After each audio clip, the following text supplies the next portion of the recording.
Bienvenidos al canal donde pueden escuchar los más apasionantes audiolibros. Soy Florencia y los guiaré a través de este impresionante viaje entre las páginas de El arte de gestionar tus emociones, de Sergio Aparicio Pérez. Sigamos entonces con los capítulos 9 y 10. Capítulo 9. Me limito porque creo. La Real Academia Española de la Lengua define las creencias como el completo crédito que se presta a un hecho o noticia como seguro o cierto. Es decir, algo que estamos absolutamente convencidos de que es verdad. Pero que te creas a pie juntillas que es cierto, no quiere decir que lo sea. Las creencias son algo subjetivo, como las ideas, los pensamientos o las opiniones. Pero tendemos a darles un valor de certeza que en la mayoría de los casos es, cuando menos, relativo. En definitiva, nuestras creencias son ciertas para nosotros, aunque tendamos a pensar que poseen un carácter universal. Todos tenemos un esquema de pensamiento que determina nuestro comportamiento. Factores externos como la cultura, la educación y las experiencias personales influyen en la elaboración de estas creencias. Existen dos tipos básicos de creencias: las creencias positivas, que generan conductas de autoayuda y sentimientos positivos, y las creencias negativas, que generan conductas autodestructivas y sentimientos negativos. Las creencias limitantes forman parte de estas últimas y tienen que ver con los miedos, culpas y pensamientos que denigran a la persona. Afortunadamente, y en contra de la opinión mayoritaria, estas creencias se pueden modificar, eliminar o superar. En el caso de las creencias genéricas, suelen ser compartidas por el colectivo que las tiene asimiladas como tales. Este es el caso, entre otros colectivos, de las religiones. Existen multitud de creencias religiosas, todas ellas respetables como tales, quizá no por algunos de sus preceptos que se podrían considerar como obsoletos, pero todas ellas afirman que son la única religión verdadera. Con lo cual, para los creyentes de una religión, la suya es la verdadera y las demás son falsas, y así para todas. Yo, personalmente, me niego a entrar en ese debate. Cada uno que crea en el Dios que quiera, si es que quiere creer en alguno. Un caso muy evidente de creencia genérica que ha quedado obsoleta afectó de manera determinante a la vida de Galileo Galilei. Fue astrónomo, filósofo, ingeniero, matemático y físico, nacido en Pisa, Italia, y estuvo estrechamente relacionado con la revolución científica. Eminente hombre del Renacimiento, mostró interés por casi todas las ciencias y artes, pero ninguna de sus múltiples actividades le deparó tantos disgustos como su faceta de astrónomo. Como secuela de sus más que insistentes observaciones con el telescopio, su sentido de la vista se vio fuertemente afectado hasta casi la ceguera. Sin embargo, este no fue el peor de sus males. Como consecuencia de sus observaciones, defendió a ultranza el heliocentrismo, lo que le acarreó penas de cárcel y evitó por muy poco la muerte. Afortunadamente, el tiempo le ha dado la razón a Galileo, aunque el pobre no siguiera vivo para disfrutar de su éxito. En este caso, todos, menos él, tenían una creencia, que resultó ser falsa. Las creencias, como todos los pensamientos humanos, son de libre elección. Entran dentro de la esfera de lo más privado y ayudan a configurar la personalidad. De hecho, la mayoría de nuestras creencias no representan ningún problema.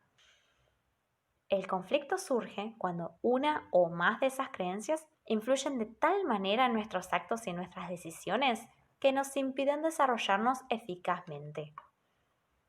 A estas creencias se las denomina limitantes. Están basadas en una percepción errónea de la realidad que nos impide crecer, desarrollarnos como personas o alcanzar lo que deseamos. Esas creencias realmente no son ciertas, pero sí lo son para nuestra mente, y como eso es lo que vale para nosotros, las damos por ciertas. Puede ser algo con lo que hayamos convivido desde pequeños o que se haya incorporado en nuestra vida a través de alguna experiencia u opinión. Un ejemplo muy claro de creencia limitante es el no puedo. Si creemos que no podemos, nuestro cerebro se predispone a creer que no podemos. En alusión a este asunto, rueda por internet una frase célebre atribuida al magnate del automóvil Henry Ford, que dice más o menos así: tanto si crees que puedes como si crees que no puedes, en los dos casos tienes razón. El poder de nuestra mente sobre nuestro cuerpo es sorprendente. Los últimos estudios en neurociencia apuntan a darle a esta creencia un valor muy por encima del que cualquiera de nosotros se atrevería a sospechar. Si te convences de que no puedes, en realidad no puedes. Conocí hace años el caso de una mujer que no tenía ninguna enfermedad física, pero que se sentía incapaz de algo tan simple como bajar la cera. De hecho, le costó varios años de terapia conseguirlo. En el fondo, nuestras creencias limitantes también tienen un componente importante de miedo por lo que pueda pasar. Visualizamos el hipotético futuro, naturalmente, desde la parte más catastrófica posible y pensando en que todo nos va a ir mal. Y con esas creencias asimiladas, lo más probable es que todo nos vaya mal. El mero hecho de creerlo está condicionándonos de tal manera que seguramente será así. A veces esas creencias también pueden deberse a una única experiencia muy negativa del pasado que nos marcó traumáticamente y que nos limita de manera definitiva. Estas creencias limitantes pueden aparecer camufladas bajo disfraces tan pintorescos como estos. Negatividad. La actitud negativa es uno de los mayores errores que podemos cometer a la hora de afrontar la vida. No quiero decir con esto que teniendo una actitud positiva nuestra vida va a ser estupenda y libre de problemas. Pero te garantizo que una visión negativa de la vida conseguirá que tus problemas se reproduzcan. Si partimos del hecho de que nuestras creencias determinan nuestra vida, el hecho de poseer esta en concreto no te va a hacer ningún favor. Empequeñecer los éxitos y agrandar los fracasos. Esta forma de actuar es una de las consecuencias de la actitud negativa. El hecho de no darle su justo valor a las cosas tiende a hacernos tan pequeñitos como hagamos encoger a nuestros éxitos. Esta fórmula es un buen antídoto contra aquellos que se encuentran afectados por un exceso de prepotencia, pero para el resto de los mortales es una actitud muy limitante y destructiva. Debemos extremar la atención a la hora de valorar las situaciones como éxitos o fracasos y ser lo más objetivos posibles a la hora de calificarlos de un modo u otro. Excesiva generalización. Aplicamos esta creencia cuando extrapolamos de manera exagerada las consecuencias de una acción a otras diferentes, a las que no deberíamos extrapolarlas. Que en una determinada situación las cosas nos hayan ido mal no implica necesariamente que vuelvan a ir mal siempre que nos enfrentemos a esa situación, y mucho menos que vayan a ir mal siempre. Pero, ¿cómo podemos eliminar nuestras creencias limitantes? Las siguientes fórmulas suelen funcionar muy bien como antídotos. 1. Reconoce que tus acciones son provocadas por tus elecciones.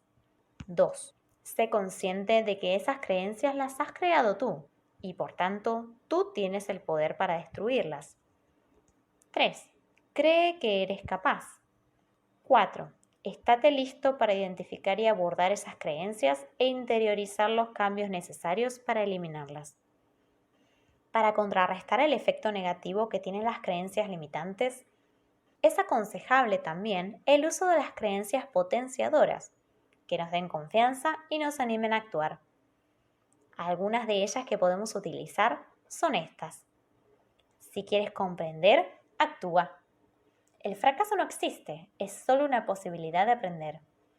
Todos poseemos los recursos necesarios o podemos conseguirlos. Es mejor tener una opción que ninguna. Tú mismo creas tu propia realidad, créala bien. ¿La fe mueve montañas? Esta expresión originaria de la Biblia pretende enseñarnos que en circunstancias difíciles, en las que no encontramos la respuesta a nuestras inquietudes ni sabemos qué hacer, debemos poner nuestra esperanza en Dios, que nuestra fe en Él puede hacernos alcanzar lo imposible y que está al lado de los que creen en Él. En definitiva, Dios ayuda a sus fieles para solucionar sus problemas. Como ya he dicho antes, yo no suelo hablar de religión. En esta ocasión, lo que pretendo hacer es reinterpretar una frase tan común desde otro punto de vista, descontextualizarla del hecho religioso y darle una pequeña vuelta cambiando el foco, hecho que, por otra parte, es mi costumbre. Partiendo de estas bases, y sin querer enmendarle la plana a nadie ni ofender ninguna sensibilidad personal, pretendo explicar mi visión personal sobre esta frase. Y a ello voy. Si en vez de poner el foco de esta frase en nuestra fe en Dios, lo trasladamos a nosotros mismos, a la fe en nuestras capacidades y habilidades, el contexto cambia. Por una parte, estamos poniendo la responsabilidad de nuestras acciones en nosotros mismos. Estamos asumiendo que solo nosotros podemos cambiar nuestra vida, que solo nosotros podemos solucionar nuestros problemas y conseguir nuestros objetivos. Evidentemente, existen factores externos que determinan en gran medida el devenir de los acontecimientos. Yo personalmente no creo que seamos capaces de solucionarlo todo solamente a fuerza de voluntad y ganas. Necesitamos planificar de forma exhaustiva nuestras acciones y buscar esa suerte que nos debería de llegar. Creo firmemente que la suerte suele ayudar a los que se ayudan a sí mismos. Y por otra parte, estamos aceptando que la fe en nosotros mismos es trascendente a la hora de lograr nuestros objetivos. Porque esa fe en uno mismo refuerza considerablemente la autoestima, nos da fuerzas, valor y audacia. Nos hace sentirnos poderosos, capaces y nos ayuda a conseguir de forma más eficaz nuestras metas. Está científicamente demostrado que nuestra actitud interior se refleja de forma notoria en el exterior, que las personas que tienen una alta autoestima y que creen decididamente en sí mismas desde una objetividad realista, consiguen triunfos que a los demás se nos antojan imposibles. ¿Y por qué nosotros no podemos ser así? Claro que podemos, pero previamente debemos tener esa actitud y esa confianza. Y lo más importante, debemos comenzar a creérnoslo. La mayoría de nuestras limitaciones son meras creencias. Nos limitan porque creemos que lo hacen. Y del resto, casi todas son subsanables en mayor o menor medida a través del esfuerzo y la planificación adecuadas. Por todo esto, creo que voy a cambiar la frase inicial por esta otra. Tu fe en ti mismo puede mover tus montañas. Capítulo 10. Quiero cambiar. Muy bien, enhorabuena. Si has llegado a este capítulo, supongo que será porque, después de haber leído los capítulos anteriores, has llegado a esta sabia decisión. Como parte del compromiso que he adquirido contigo por el mero hecho de que hayas abierto las páginas de este libro, voy a intentar aportarte algo de luz en la referente a la implantación de cambios.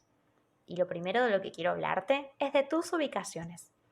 Generalmente no sabemos dónde estamos. Sí, no te asustes, pero voy a repetirlo. Generalmente no sabemos dónde estamos. Para ayudarte a salir de tu estupor, te diré que no me refiero a tu ubicación física o espacial. Esa la solemos conocer todos con más o menos exactitud, y si no, basta con preguntarle al GPS del móvil. A lo que me estoy refiriendo al plantearte esta pregunta es ¿a dónde estás en el desarrollo de tu evolución personal y emocional?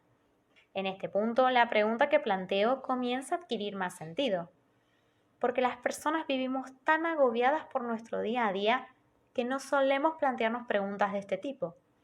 Te voy a demostrar la necesidad imperiosa de comenzar a planteárnoslas muy en serio, porque realmente, ¿sabes en qué punto te encuentras de este camino que te va a llevar a ser mejor o a conseguir realmente lo que quieres?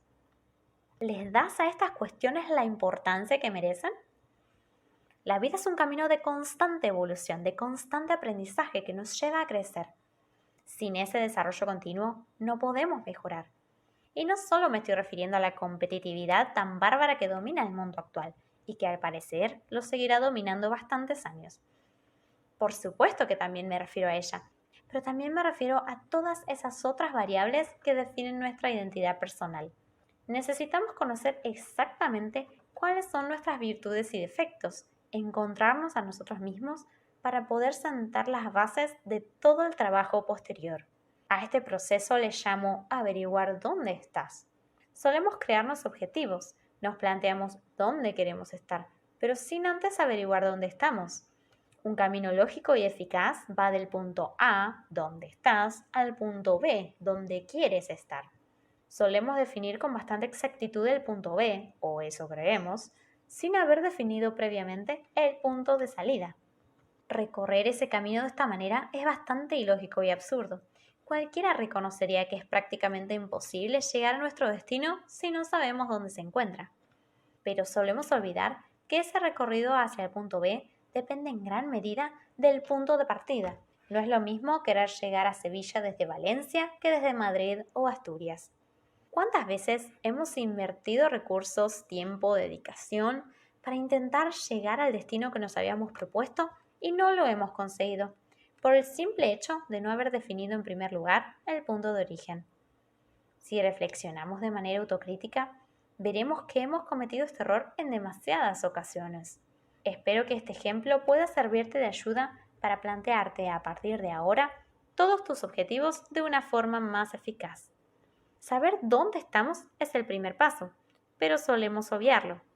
Y si nos saltamos pasos, es muy difícil que consigamos encontrar nuestro camino. Creo que he demostrado ya que el primer paso consiste en ubicar tu situación actual y que sin este trabajo previo habrá muchas dificultades posteriormente a la hora de conseguir lo que quieres, sea trabajo, amor, relaciones. Esos obstáculos pueden evitarse en su mayoría realizando este proceso de introspección previa. Ahora, vamos directamente al meollo de la cuestión. Con la expresión ¿dónde quieres estar? Quiero referirme al planeamiento de tus objetivos de todo tipo, vitales, profesionales. En relación a este tema, quiero plantear varias preguntas que sirvan para situarnos mejor. Pregunta 1. ¿Qué es lo que tú quieres conseguir? No sirve de nada hacer lo que otros quieren que hagas. Ya puede ser tu familia, amigos, conocidos, profesores. Si te embarcas en un proyecto en el que no te sientes implicado, que no consideras tuyo, será mucho más difícil que llegues a buen puerto.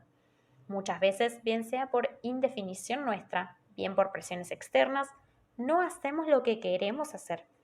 Y esta cuestión cuenta con dos situaciones peligrosas anexas: tu felicidad y tu satisfacción personal.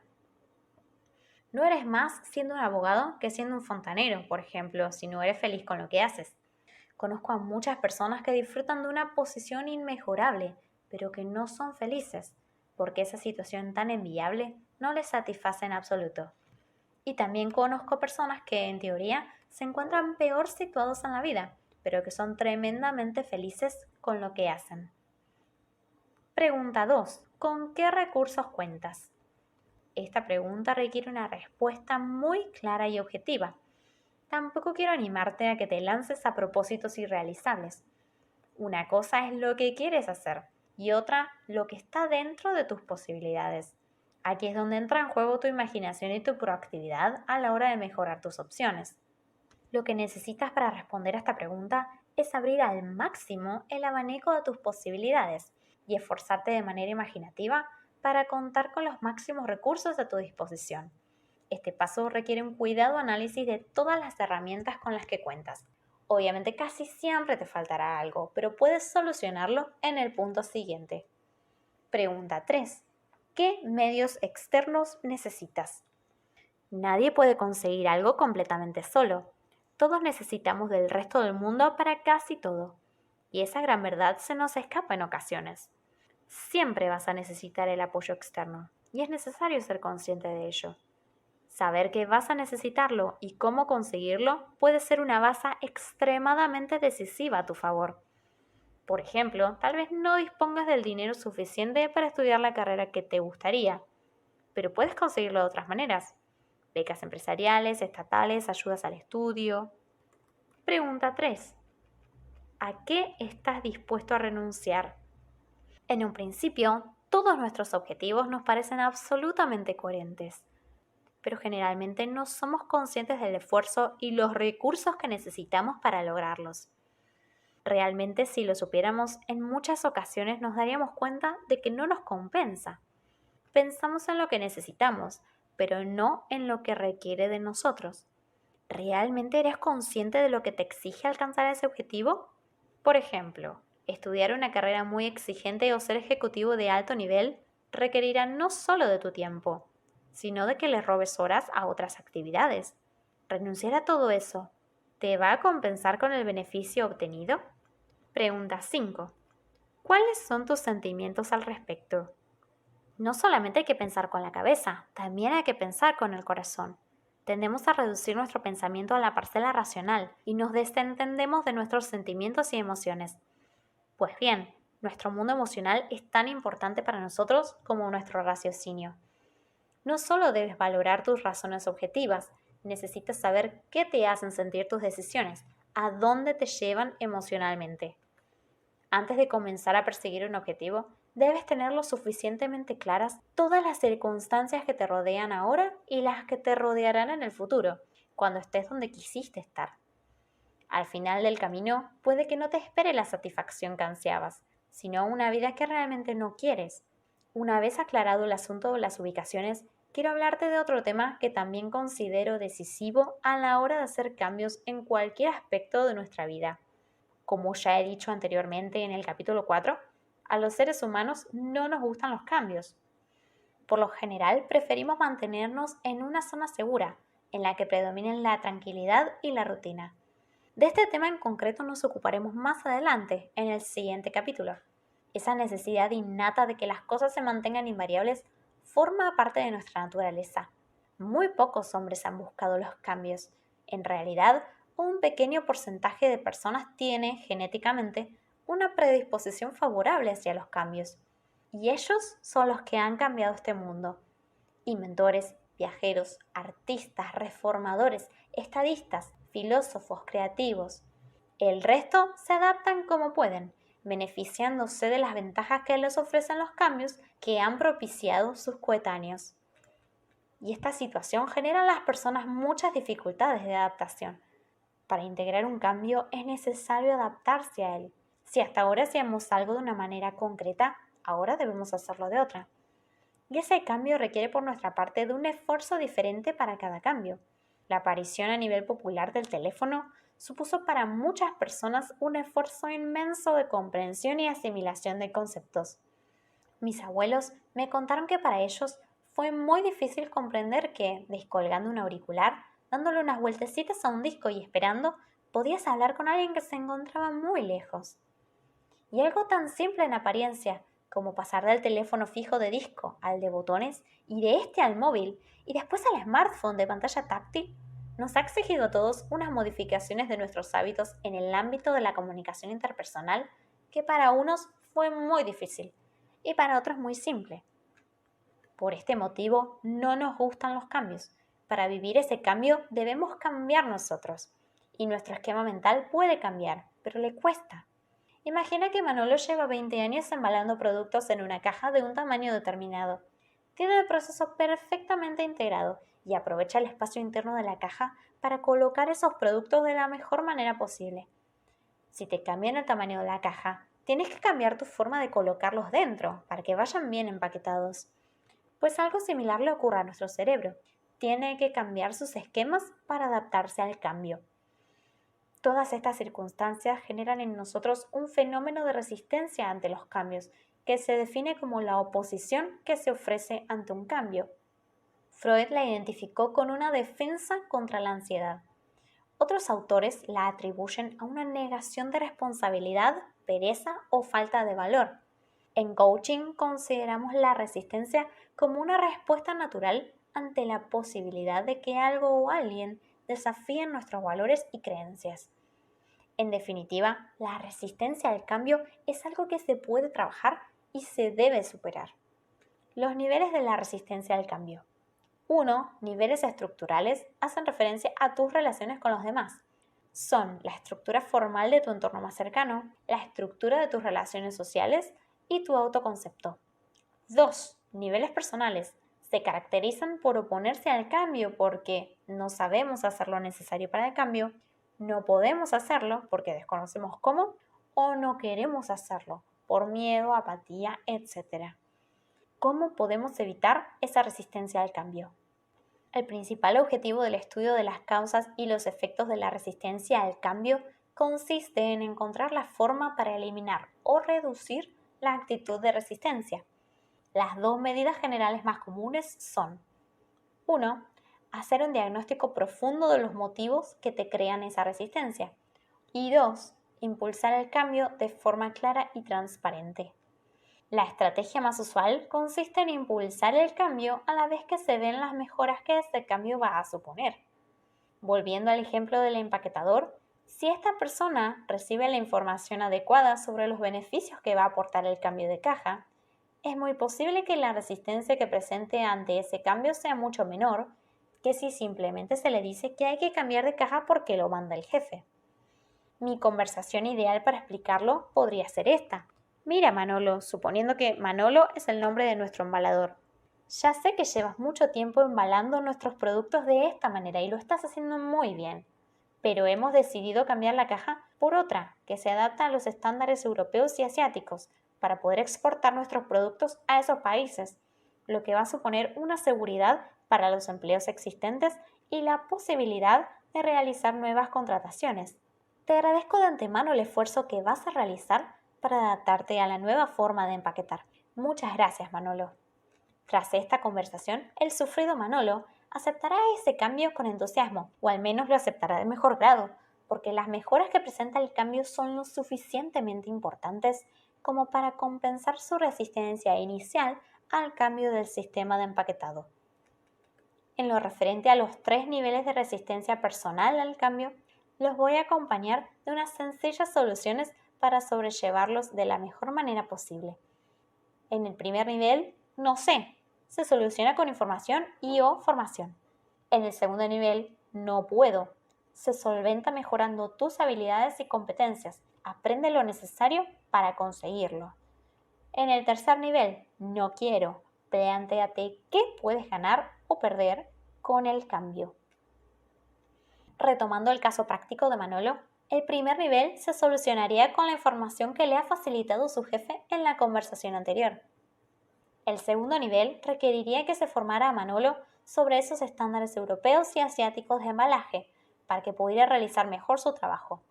El tercer nivel lo asumiría Manolo, pensando que si no se adapta a ese cambio, su puesto de trabajo peligra y que si se adapta, lo tiene asegurado. A no ser que estés totalmente comprometido con el cambio, no conseguirás los resultados que quieres. Debes reconocer la diferencia entre una falta de compromiso con el cambio y las dificultades que implica el proceso en sí mismo. Estos son los obstáculos más comunes que podemos encontrarnos ante el cambio. 1. Ausencia de un propósito real y claro. Debes tener un propósito para todo lo que hagas y tener presente lo que debes hacer y lo que esperas lograr haciéndolo. ¿Cómo conseguirlo? No lo hagas simplemente por hacerlo. Busca la verdadera razón que te motive a asumir ese cambio. Haz que sea relevante. No hay que confundir movimiento con avance. Si consigues comprender los beneficios del cambio de manera que te importen, te será más fácil asumirlo. No confundas lo que haces con los resultados. 2. La ansiedad. En principio, manejar la ansiedad es simplemente admitir que la tienes. Nada combate mejor la ansiedad que prepararse adecuadamente para el proceso. 3. El temor y la desconfianza de los que te rodean y de ti mismo. 4. La adaptación al cambio. Respeta el tiempo necesario para establecer nuevos hábitos de conducta. 5. Ausencia de determinadas habilidades. Es muy habitual que algunos comportamientos no se produzcan de manera natural. Debes reconocer y trabajar tus debilidades para conseguir las habilidades que te permitan alcanzar el cambio. 6. La barrera de la expresión. Es necesario que tu lenguaje contigo mismo y los demás sea claro y evitar suposiciones y sobreentendidos. A la hora de afrontar cambios, debes tener muy en claro que esas modificaciones no pueden ir contra ti mismo, contra tu esencia interior más profunda. Ser uno mismo ha sido siempre una necesidad para todas las personas. Reivindicar nuestra identidad y nuestra individualidad en medio de tanto acoso externo que pretende que seamos todos iguales, que nos comportemos de la misma manera, que compremos lo mismo, que vistamos igual, que pensemos todos a una, siguiendo las directrices de los de arriba, es una tarea difícil. No pretendo desde aquí atacar a esos presuntos poderes fácticos que quieren uniformizarnos. Nada más lejos de mi intención. Tampoco ganaríamos nada haciendo. Solamente pretendo que seamos conscientes de que para ser personas auténticas, para sentirnos a gusto como individuos, debemos ser nosotros mismos. Entonces, ¿Cuál es una de las mejores maneras de diferenciarse del resto? Siendo uno mismo y destacando por esas virtudes personales que cada uno posee. Así que nuestra mejor arma debe ser nuestra propia individualidad. Lo mejor que podemos hacer es reforzar nuestra diferenciación asumiendo nuestra unicidad, potenciándola y haciendo de ella nuestro mayor valor. Es en lo único en que nadie puede ser mejor que tú, en ser tú. Pero en esta espiral creciente de negociación de la individualidad personal, ¿cómo podemos ser únicos? ¿Cómo podemos ser la mejor versión de nosotros mismos? Desde aquí os quiero proponer un sencillo plan de acción en 5 pasos, que espero que pueda ayudaros a diferenciaros del resto. Estos pasos son los siguientes. El primero se basa en la autoexploración y el autoconocimiento, para saber qué aspectos de nuestra personalidad pueden aportarnos ese valor diferencial. Lo primero que debemos hacer es explorarnos a nosotros mismos, realizar un trabajo de introspección objetiva y aprender a conocernos interiormente. ¿Qué es lo que considero mejor de mí? Y lo peor, ¿esas opiniones concuerdan con las de mi entorno? ¿Soy como creo que soy? ¿Soy como creen que soy? En segundo lugar, debemos ser conscientes de lo que nos hace únicos. Una vez realizado el trabajo interior del primer apartado, debemos elegir aquellos valores individuales que consideramos que nos hacen mejores, que nos hacen ser quienes somos. Desde la distancia, yo no puedo ponerme en el lugar de cada uno de ustedes para ayudarlos a decidir en este punto, pero voy a intentar daros algunas sugerencias que puedan aportaros un poquito de luz. El abanico de fortalezas personales es tremendamente amplio. Las capacidades que pueden diferenciarte son infinitas. Haz uso de tu imaginación, explora tus capacidades, igual te sorprendes. Busca lo que realmente te gusta, lo que odias, lo que sabes hacer mejor que nadie. En tercer lugar, se situaría el hecho de poseer un alto grado de empatía, caracterizado por capacidad de decisión, facilidad para el trabajo en equipo, una personalidad clara y bien definida, encanto personal, solidaridad y sensibilidad por el bien común, voluntad de superación, disposición y facilidad para aprender cosas nuevas, etc. La cuarta posición la ocupa el refuerzo y potenciación de nuestros valores personales. Una vez que hemos identificado y elegido los valores que deseamos mostrar al mundo, debemos destacarlos en el conjunto de nuestra persona, no solo a nivel teórico, sino demostrándolo con nuestras acciones. No vale decir que soy así o asá, si tus palabras se las lleva el viento. No vas a convencer a nadie solo con palabras, se necesita apoyarlas en hechos. Ni siquiera serás capaz de convencerte a ti mismo, te estarás engañando. Y si el primero al que timas es a ti, los demás no se tragarán tus mentiras. Hace algún tiempo me crucé por casualidad con una persona que presumía en exceso de su solidaridad hacia los demás. Me sorprendió tanto su énfasis que no pude hacer otra cosa que preguntarle, ¿ah, sí? ¿Y con qué ONG o asociación estás colaborando? Su respuesta fue tan vaga y evasiva que en ese momento, todos menos él, nos dimos cuenta perfectamente de que intentaba engañarnos. Y al único que había conseguido burlar era a sí mismo, a su propia esencia y a nadie más. Y para finalizar esta lista, te recomiendo que atesores muchas toneladas de constancia. Reconozco que el trabajo que te estoy encomendando no es nada fácil, y mucho menos con la pandemia de pesimismo y de adocenamiento que vemos a diario. Por eso es necesario un esfuerzo de atención y un trabajo personal intensos. Sin constancia, todo este plan se quedará en meras intenciones, en tiempo desaprovechado. Con constancia, estoy convencido de que serás una persona mejor, el mejor tú posible. Y estos fueron los capítulos 9 y 10 del libro El arte de gestionar tus emociones, de Sergio Aparicio Pérez. Si querés seguir viendo este tipo de audiolibros en YouTube, apóyame con un me gusta y suscríbete, que me ayudaría muchísimo. Seguinos también en Instagram, donde subimos contenido diario relacionado. Si te ha gustado y no podés esperar a escuchar los siguientes capítulos, apretá la campanita, así YouTube te avisa cuando subo los próximos capítulos. Y me despido de ustedes, buscadores de buenas historias. Hasta la próxima.